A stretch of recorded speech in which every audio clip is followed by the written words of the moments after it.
ஆவடி பணிமனையிலிருந்து 100% பேருந்துகள் இயக்கப்படுவதாக தெரிவிக்கப்பட்டுள்ளது.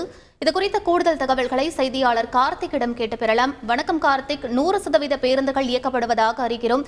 என்ன நிலவரம் அங்கு? கள தகவல்களை பதிவு பண்ணுங்க கார்த்திக். வணக்கம். ஆவடியை பொறுத்தவரையில் 100% பேருந்துகளானது இயக்கப்பட்டு வருகிறது. 6 அம்ச கோரிக்கைகளை வலியுறுத்தி போக்குவரத்து தொழிலாளர்கள் போராட்டத்தில் ஈடுபட்டு வருகிறார்கள். இந்த நிலையில ஆவடி பணிமனையில 152க்கு 150 என கூடுதலாக 100% பேருந்துகள் இயக்கப்படுவதால் பொதுமக்கள் இயல்பு வாழ்க்கை பாதிக்கப்படவில்லை.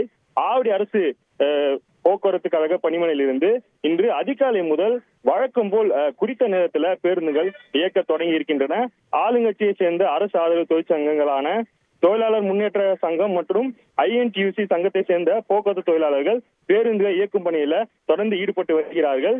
இதனால் சென்னை மற்றும் புறநகர் பகுதிகளில் பேருந்துகள் வழக்கம் போல இயக்கப்பட்டு வருகிறது.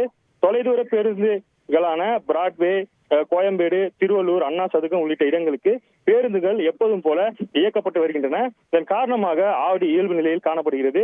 தற்போது வரையில் எந்த பிரச்சனையும் இல்லாமல் பேருந்துகள் இயக்கப்படுவதாக பணிமனை நிர்வாகம் தெரிவித்திருக்காங்க. பேருந்துகள் நிறுத்தாமல் உடனடியாக பணிமனையிலிருந்து அவ்வப்போது பேருந்துகள் உடனடியாக எடுக்கப்படுகிறது. அசம்பாவிதம் ஏதும் ஏற்படாமல் இருக்க ஆவடி பணிமனையில 50க்கும் மேற்பட்ட போலீசார் தற்போது ஈடுபட்டு வருகிறார்கள். விவரங்களுக்கு நன்றி கார்த்திக்.